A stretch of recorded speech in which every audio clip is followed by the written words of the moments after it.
साथियों नमस्कार। एक बार फिर से स्वागत है आपका इस हिंदी व्याकरण की कक्षा में।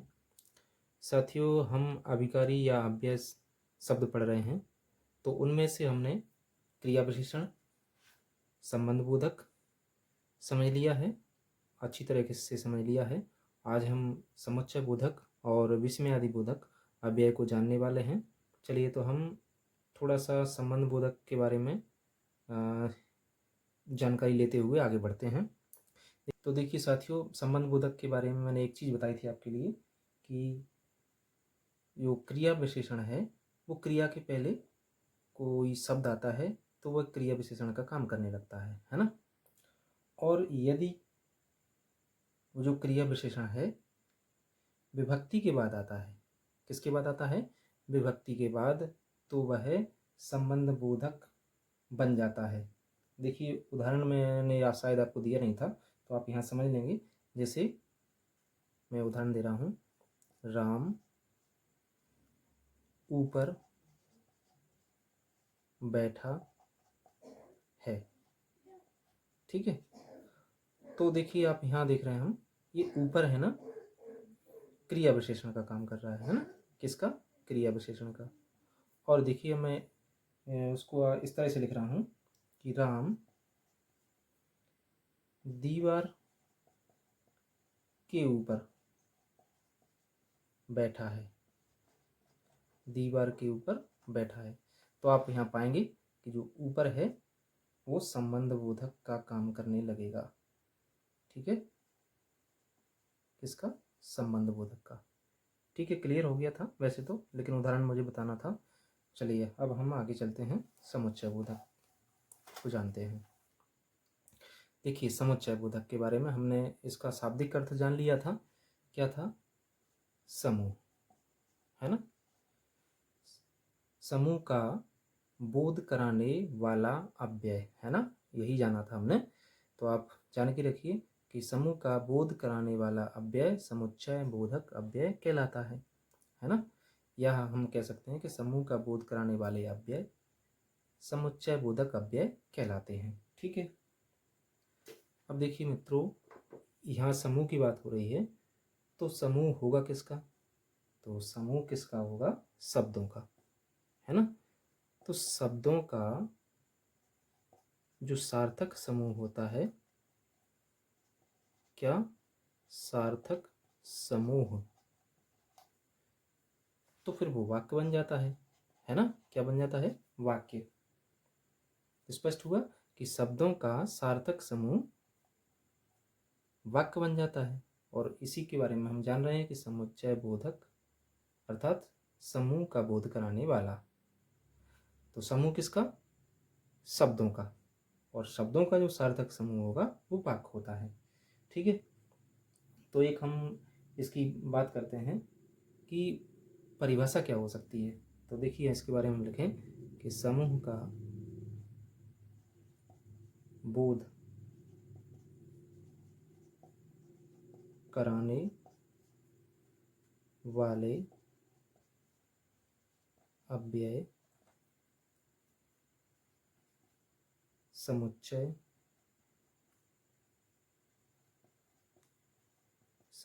बोधक अव्यय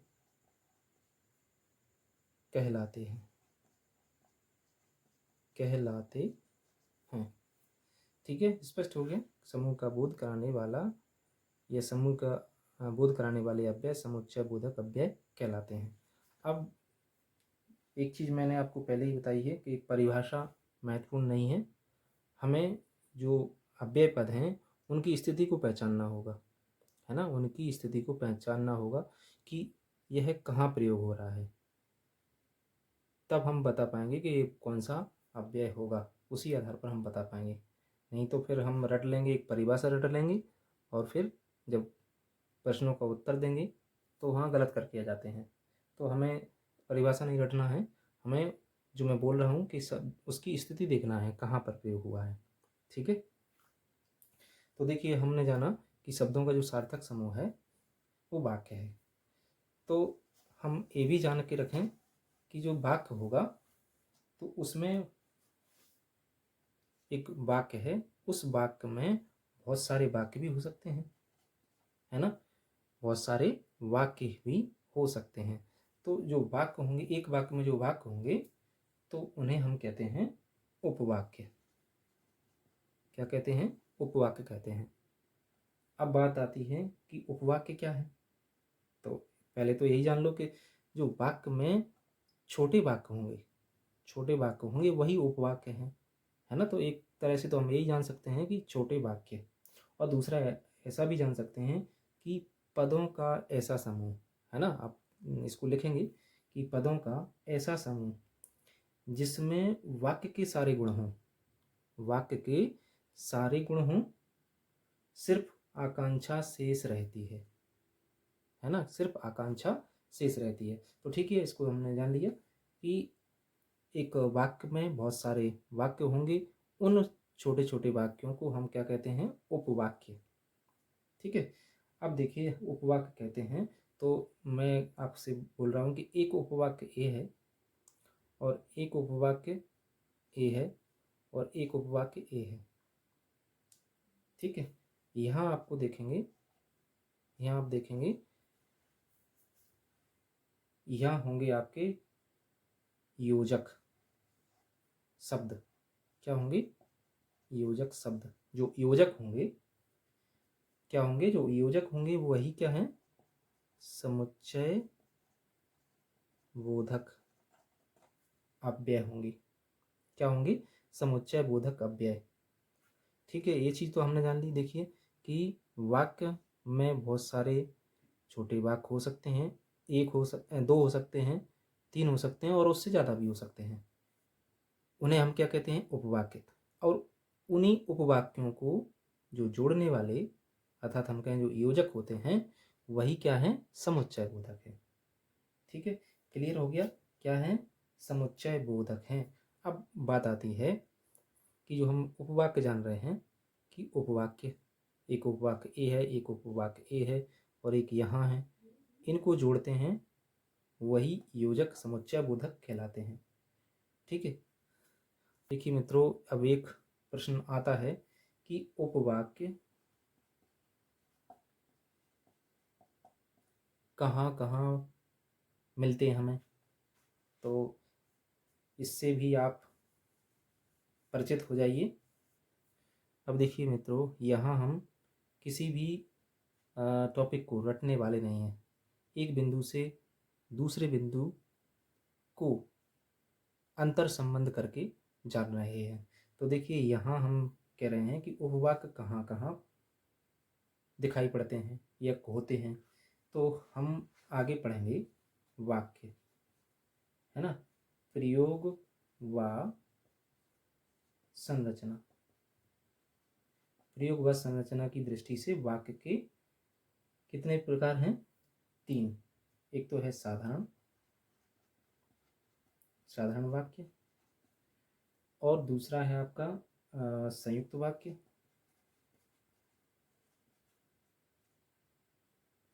और तीसरा है आपका मिश्र वाक्य, है ना, यही है। तो आप जो तीन प्रकार के वाक्य पढ़ेंगे आगे जाके, तो जो पहला वाला है साधारण वाक्य, साधारण वाक्य को छोड़ दीजिए क्योंकि वह स्वतंत्र है ना, वो अपने आप में पूर्ण होता है। तो शेष जो दो दो रहे हैं, संयुक्त वाक्य और मिश्र वाक्य, इन दोनों में हम उपवाक्य देखते हैं। तो देखिए, हम अभी क्या पढ़ रहे हैं? अव्यय। और हमने किससे अंतर संबंध किया? किससे अंतर संबंध करके पढ़ रहे हैं? वाक्य के जो प्रकार हैं, कौन से? प्रयोग व संरचना के आधार पर जो वाक्य हैं, उनसे अंतर संबंध करके पढ़ रहे हैं। तो दो चीज़ें तैयार हो रही हैं हमारी, तो और इससे हमारा जो कॉन्सेप्ट है वो क्लियर भी होता है, इस तरह से जानते हैं। तो देखिए, एक तो हमने जान लिया कि ये जो साधारण वाक्य है वो अपने आप में पूर्ण है, तो इसको हम छोड़ देंगे। अब देखिए, जो संयुक्त और मिश्र है, इन दोनों में उपवाक्य पाए जाते हैं। क्लियर हुआ? इन दोनों में उपवाक्य पाए जाते हैं, संयुक्त वाक्य और मिश्र वाक्य।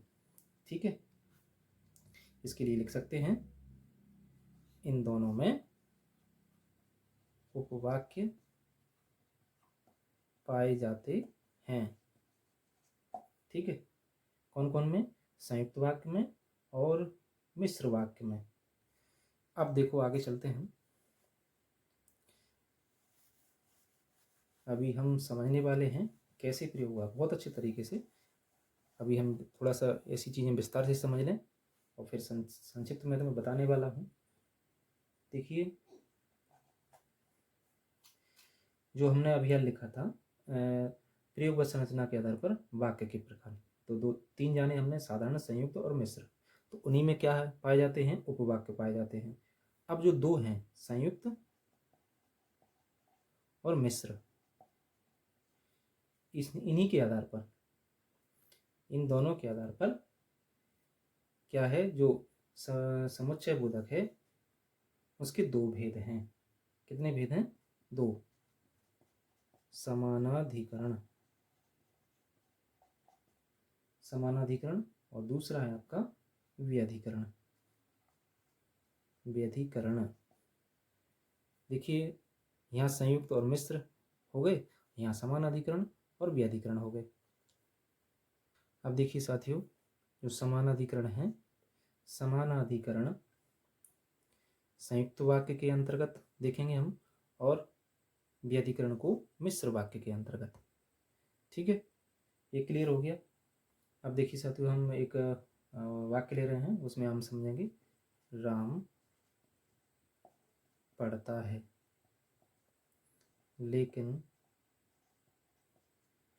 लेकिन श्याम खाता है।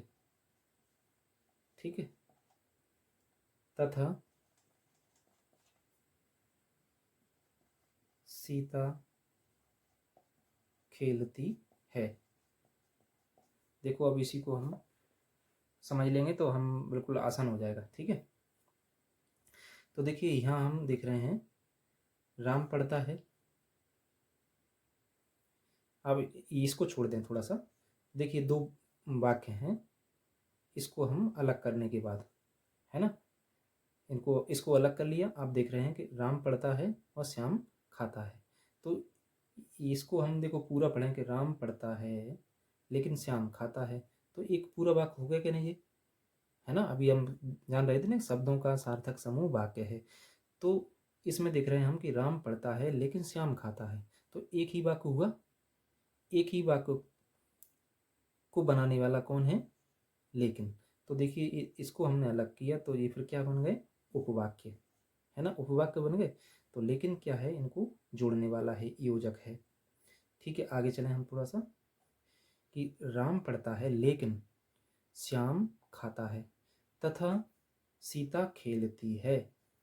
अब और एक और उपवाक्य और जुड़ गया, तो देखिए लेकिन और तथा को अंडरलाइन कर दिया, और फिर आपसे प्रश्न पूछा जाए कि ये कौन सा अव्यय है ना, तो फिर आपको उसका उत्तर देंगे समुच्चय बोधक है ना। अब देखिए जो इम्पोर्टेंट चीज़ है, देखिए हम जानते हैं कि जो राम लिखा है, मैं यहाँ लिख रहा हूँ इसके लिए कि मोहन कॉमा राम पढ़ता है।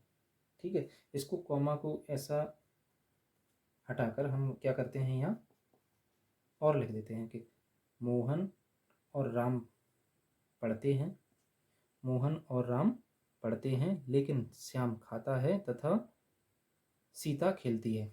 अब देखिए मैं एक चीज़ और चेंज कर रहा हूँ, यहाँ और लिख रहा हूँ, क्या और लिख दिया। अब देखें यहाँ और का प्रयोग, यहाँ और का प्रयोग, अब यहाँ गड़बड़ाएगा मामला। तो देखिए इसमें से पूछ ले कि यहाँ जो और है वो कौन सा अव्यय है, यहाँ और है वो कौन सा अव्यय है, दोनों और हैं। तो हम देखेंगे कि हमने अभी देखिए संबंध बोधक में पढ़ा था कि क्या पढ़ा था, कि दो संज्ञा या सर्वनाम का, है ना, पढ़ा था हमने पढ़ा था कि दो संज्ञा या सर्वनाम पदों को जोड़ने हेतु किया जाता है ना, दो संज्ञा या सर्वनाम पदों को जोड़ने हेतु प्रयोग किया जाता है। तो वो कौन सा होता है? संबंध बोधक। तो यहाँ संज्ञा है राम, मोहन और राम, तो संज्ञा हैं, तो यहाँ और का प्रयोग हुआ है, तो ये और संबंध बोधक है। और देखिए यहाँ देखें, आप आ जाइए कि और सीता खेलती है, तो यहाँ दो उपवाक्यों को जोड़ने वाला है, तो ये क्या हुआ, समुच्चय बोधक। क्लियर हो गया होगा आपके लिए, ठीक है। इसी बात का हमें ध्यान रखना है कि अव्यय कितने भी हों, कोई से भी हों, हमें पहचानना कैसे है, उनकी स्थिति को। अब मित्रों, हमने जो समुच्चय बोधक अव्यय के जो दो भेद जाने हैं, समानाधिकरण और व्याधिकरण। तो देखिए, हमने पहला जानते हैं समानाधिकरण। समानाधिकरण के और भेद हैं, देखिए क्या है। एक तो है संयोजक, योजक। तो संयोजक में देखेंगे हम तथा और एवं, ठीक है। दूसरा है, आपको देखेंगे इसी में विभाजक। विभाजक में देखेंगे अथवा, आप शब्दों से ही समझ जाएंगे, या, नहीं, तो आदि, है ना। फिर अगला है इसी में विरोधवाचक।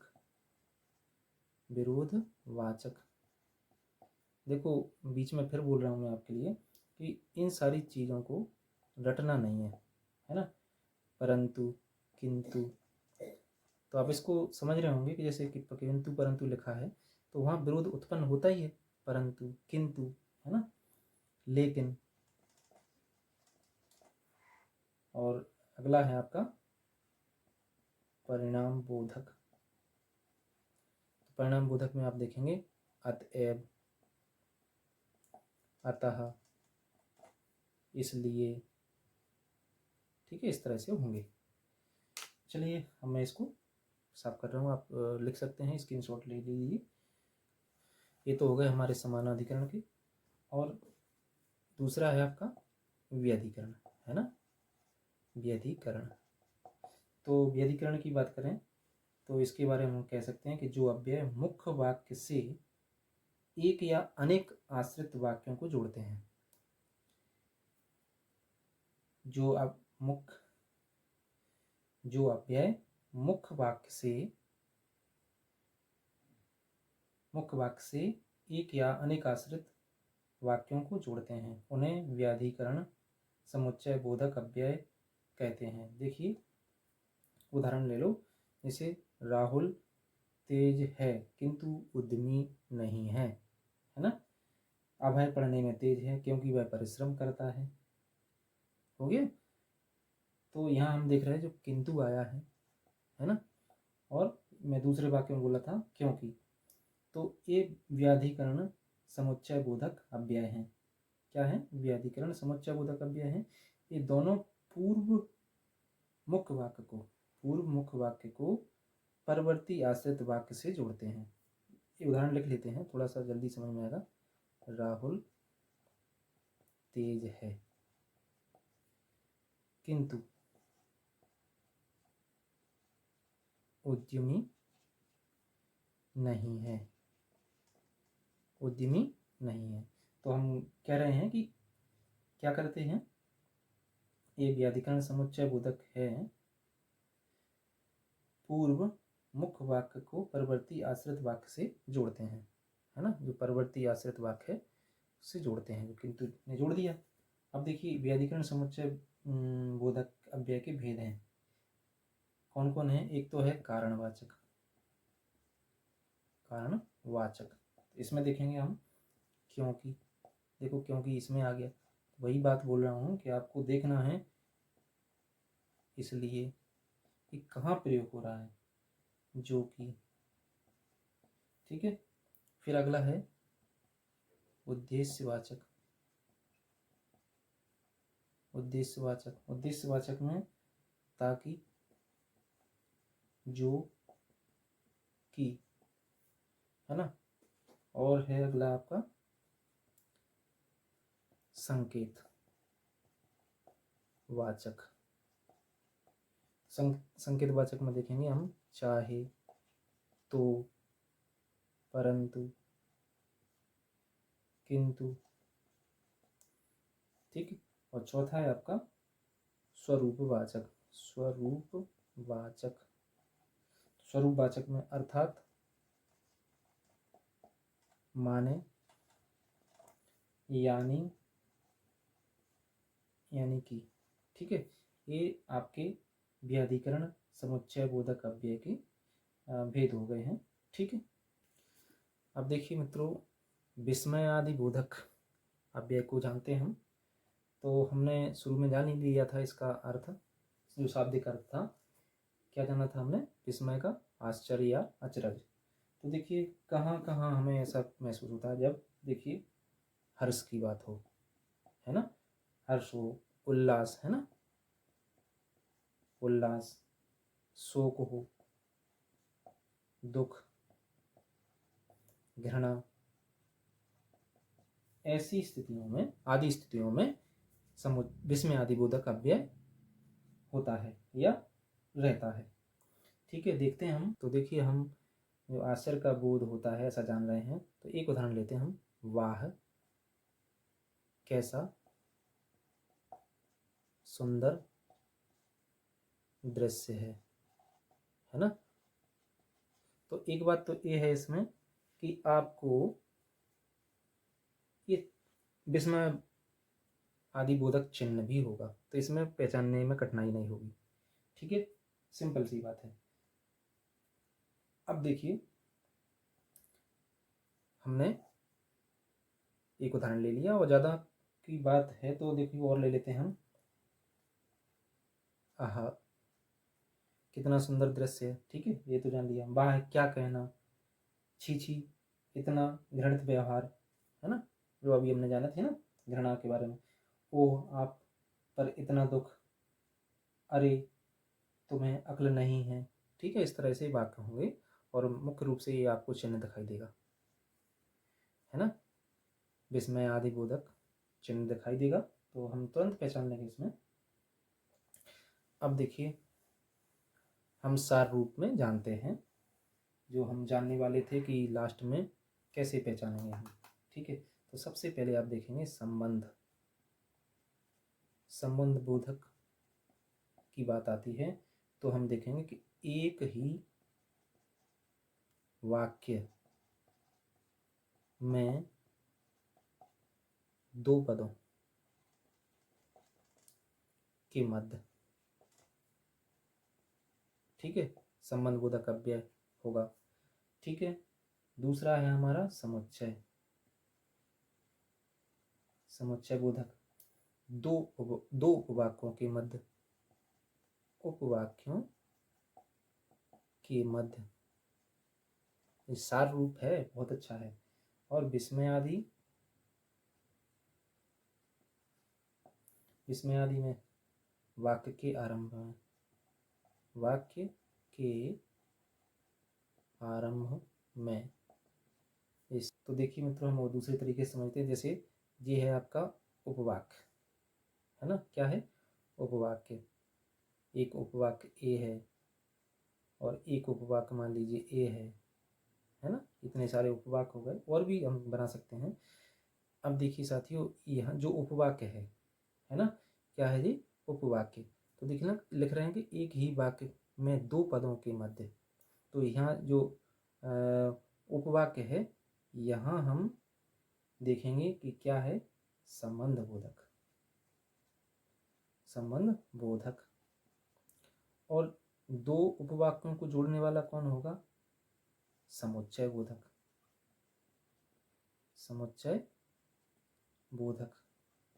और यहाँ भी वही होगा समुच्चय बोधक, लेकिन जो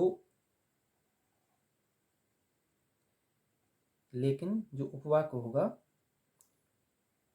उसमें जो पदों के मध्य जो अव्यय होगा वो संबंध बोधक होगा, ये संबंध बोधक होगा। ठीक है, यहाँ आप देखेंगे यहाँ भी संबंध बोधक होगा, संबंध बोधक। ठीक है, ये हो गया क्लियर। अब एक और जो हमने क्रिया विशेषण पढ़ा है कि क्रिया के पहले, है ना, ये क्रिया के पहले कोई अव्यय है तो वो कौन सा होगा? क्रिया विशेषण। कौन सा होगा? क्रिया विशेषण। देखिए हमने चारों को यहीं समझ लिया बहुत अच्छे तरीके से। और जो